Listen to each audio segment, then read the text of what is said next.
নমস্কার, আমি ডক্টর প্রতিশব্দ খান চলে এসেছি সহজ শেয়ার বাজারের আরেকটি নতুন এপিসোড নিয়ে। প্রিয় বন্ধুরা, আশা করি সবাই ভালো আছেন এবং সুস্থ আছেন। বিগত শুক্রবার আমরা ভারতীয় শেয়ার বাজারে একটা উত্থান পতন দেখলাম। এটা কি অস্বাভাবিক? উত্তর হচ্ছে মোটেই অস্বাভাবিক নয়। কিন্তু গোটা বিশ্ব জুড়ে যা ঘটলো সেইটা দেখলে ডেফিনেটলি বিনিয়োগকারীরা বা ট্রেডার্সরা চমকে যেতে বাধ্য।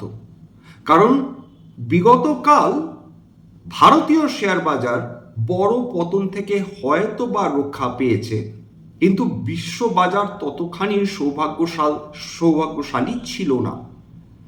আমেরিকান ইন্ডাইসেসগুলো খেয়াল করে দেখুন, ন্যাসড্যাকে 4% বেশি পতন, স্ট্যান্ডার্ড অ্যান্ড পুরে 2.5% বেশি পতন।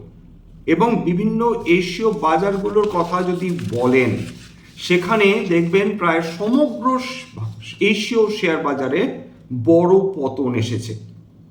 নিক্কেই 1.33% পতন, হ্যাংসেং 1.17% পতন, তাইওয়ান 1.35% পতন, কসপি 5.6% কাছাকাছি পতন, জাকার্তা 4.38% কাছে পতন, সাংঘাই 0.75% পতন। এছাড়া ইউরোপীয় মার্কেটগুলোর মধ্যে ক্যাক এবং ড্যাক দুটোই কালকে নেগেটিভে বন্ধ হয়েছে। তাহলে প্রশ্নটা যেটা দাঁড়াচ্ছে, ইরান আমেরিকা যুদ্ধ কি পুনরায় শুরু হয়ে গেল? ক্রুড অয়েলের দাম বা ব্রেন্ট ক্রুডের দাম কি আবার মাত্রাতিরিক্ত বৃদ্ধি পেল?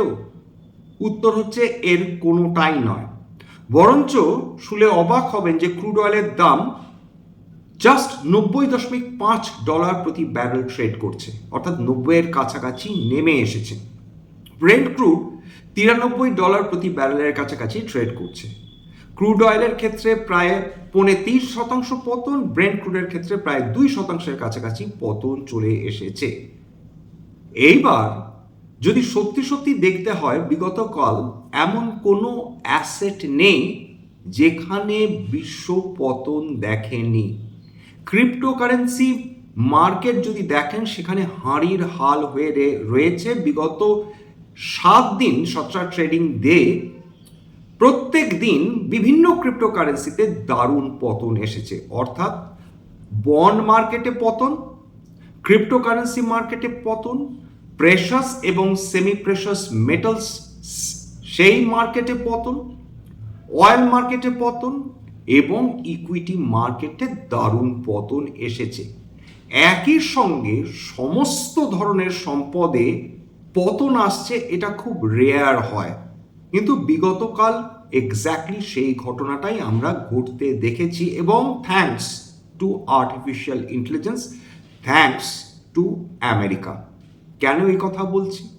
কারণ এই আর্টিফিশিয়াল ইন্টেলিজেন্স বুমের কারণেই তো বিভিন্ন বিদেশি বিনিয়োগকারীরা বা ফরেন ইনস্টিটিউশনাল ইনভেস্টার্স বা ফরেন পোর্টফোলিও ইনভেস্টার্স, তারা বিভিন্ন উদীয়মান অর্থনীতিগুলো থেকে টাকা তুলে নিয়ে গিয়ে জাপান, দক্ষিণ কোরিয়া, তাইওয়ান, চায়না এবং আমেরিকাতে বিনিয়োগ করে যাচ্ছিল লাগাতার। যার ফলে 2026-এ আমরা আমেরিকার মার্কেটগুলোতে 52 উচ্চতা দেখেছি।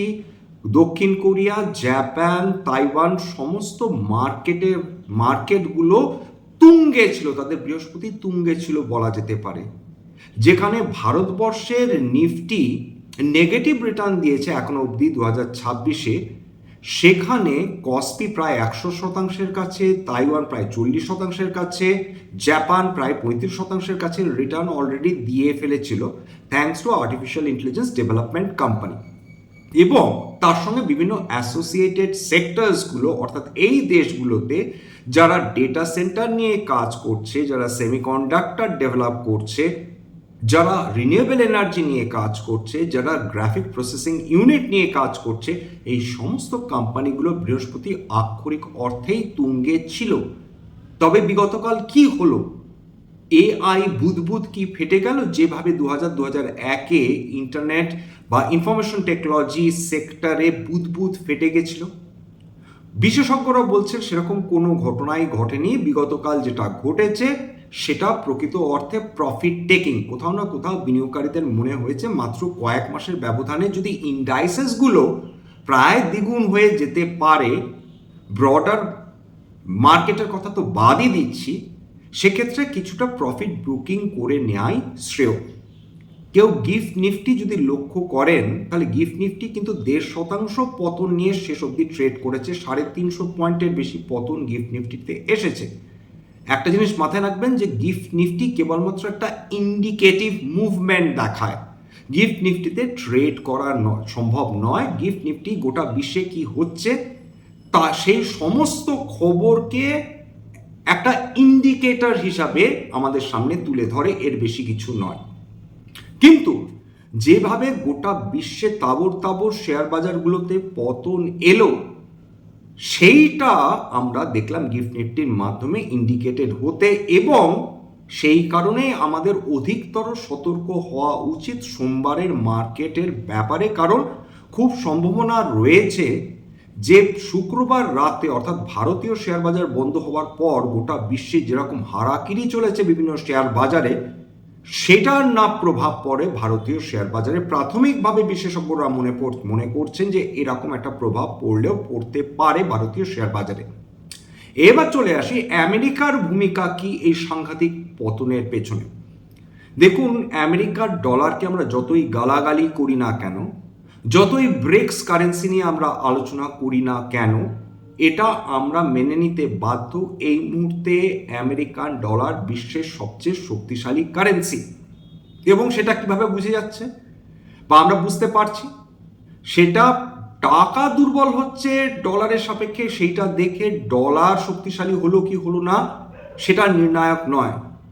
ডলার বিদেশের অন্যান্য কারেন্সিগুলো, অন্যান্য দেশের কারেন্সির তুলনায় কেমন পারফরমেন্স করছে সেইটা বোঝা যায় ডলার ইন্ডেক্সের মাধ্যমে। সেই ডলার ইন্ডেক্স যেটা 97-এর কাছাকাছি নেমে গেছিল মাত্র কয়েক সপ্তাহ আগে, সেটা পুনরায় শক্তি অর্জন করে 100-র বেশি, 100-র ওপর উত্থান দেখিয়ে ফেলেছে, 100-র ওপর উঠে গিয়েছে। অর্থাৎ ডলার এই মুহূর্তে দারুণ শক্তিশালী। 2 নম্বর, এমপ্লয়মেন্ট ডেটা। অর্থাৎ আমেরিকাতে যে আশঙ্কা করা হয়েছিল যে এমপ্লয়মেন্ট কমে যেতে পারে, চাকরির সংখ্যা কমে যেতে পারে, বাস্তবিক ক্ষেত্রে তার ঠিক উল্টোটা ঘটেছে। আমেরিকান এমপ্লয়মেন্ট ডেটা অত্যন্ত শক্তিশালী এসেছে, চাকরির সংখ্যা অনেক বেশি বেড়ে গিয়েছে। এর ফলে ঠিক উল্টোটি ঘটেছে। যেখানে একটি দেশে এমপ্লয়মেন্টের সংখ্যা বৃদ্ধি হওয়াটা শুভ সংকেত, সেটা শেয়ার বাজারে বিনিয়োগকারীরা বা ক্রিপ্টোকারেন্সি মার্কেটে বিনিয়োগকারীরা বা বন্ড মার্কেটে বিনিয়োগকারীরা সেটা খুব খোলা মনে বা হালকা মনে মেনে নিতে পারেনি। তাদের কাছে সেটা খুব একটা ভালো খবর নয়। ঠিক সেই কারণে কালকে তুমুল বিক্রি হয়েছে আমেরিকান বন্ড মার্কেটে, বন্ড ইল্ড বেড়ে গিয়েছে। একইভাবে যখনই একটি দেশের এমপ্লয়মেন্ট বৃদ্ধি পায়, এমপ্লয়মেন্ট ডেটা পজিটিভ থাকে, তখন এই আশঙ্কাটা করা হয় যে সেই দেশে মূল্যবৃদ্ধি বাড়তে বাধ্য। তার কারণ যত বেশি এমপ্লয়মেন্ট হবে যত বেশি মানুষের হাতে টাকা আসবে, তত মানুষ বেশি খরচ করতে চাইবেন, এবং যত বেশি খরচ করতে চাইবেন ডিমান্ড বৃদ্ধি হবে। ডিমান্ড বৃদ্ধি হওয়ার সঙ্গে সঙ্গে ইনফ্লেশনও বাড়বে, এবং ইনফ্লেশন যদি বাড়তে থাকে, সেই দেশের যে কেন্দ্রীয় ব্যাংক অর্থাৎ আমাদের যেরকম রিজার্ভ ব্যাংক অফ ইন্ডিয়া, ঠিক সেইভাবে আমেরিকার কেন্দ্রীয় ব্যাংক ফেডারেল ব্যাংক, তারা ইন্টারেস্ট রেট তারা কমাবেন তো নয়, যেইটা প্রত্যাশা ছিল বিভিন্ন অন্যান্য মার্কেটের কাছে। সেই ক্ষেত্রে আশঙ্কা করা হচ্ছে যে আমেরিকার ফেডারেল ব্যাংক তারা হয়তো ইন্টারেস্ট রেট এই পরিস্থিতিতে বাড়িয়ে দিতে পারে মূল্যবৃদ্ধিকে সংযত রাখার জন্য। তার নেগেটিভ প্রভাব কিসের ওপর পড়লো? ক্রিপ্টোকারেন্সি মার্কেটে।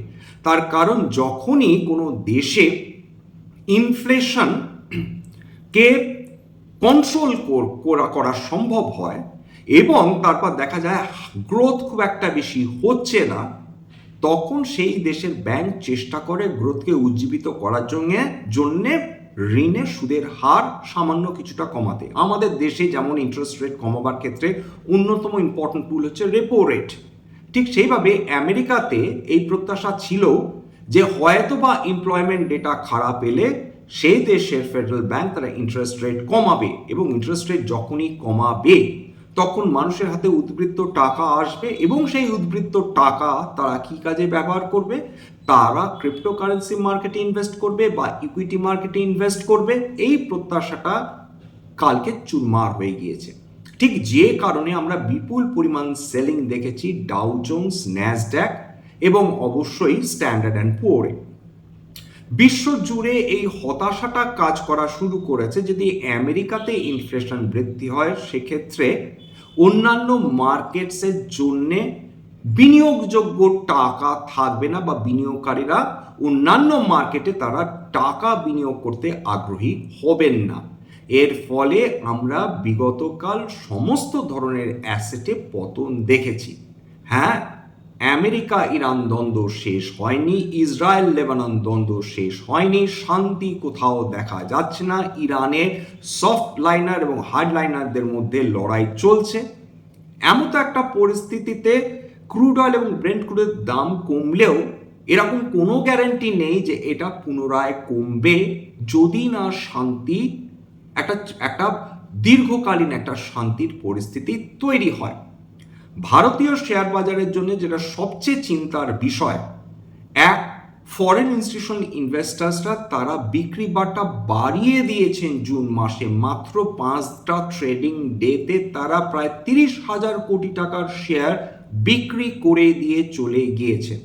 দ্বিতীয় চিন্তার কারণ, আমাদের টাকা ডলারের তুলনায় ক্রমাগত দুর্বল হয়ে চলেছে, যেটা আমাদের ভারতীয় অর্থনীতির জন্য ভালো নয়। 3 নম্বর, ক্রুড অয়েলের ওপর যতদিন আমরা ডিপেন্ডেন্ট থাকব ততদিন আন্তর্জাতিক বাজারে ক্রুড অয়েলের দাম বৃদ্ধি হলে আমাদের পকেট থেকে অতিরিক্ত টাকা গুনেগার দিয়ে যেতে হবে এবং সেটা কয়েকশো বিলিয়ন ডলার প্রত্যেক বছর, যেটা আমাদের দেশের অর্থনীতির জন্য সমূহ ক্ষতি। এবং ইরান আমেরিকা যদি শান্তি চুক্তি না হয়, স্ট্রেট অফ হরমুজ অশান্তই থাকবে, সেক্ষেত্রে সাপ্লাই চেইন ডিসরাপশন কন্টিনিউয়াস হতেই থাকবে। ভারতীয় অর্থনীতির জন্য এর কোনোটাই শুভ নয়। কিছু কিছু বছর এমন থাকে যখন ভীষণ বিপদের মধ্যে দিয়ে একটি দেশ চলতে থাকে। বর্তমান 2026 সেটাই প্রমাণ করে দিচ্ছে।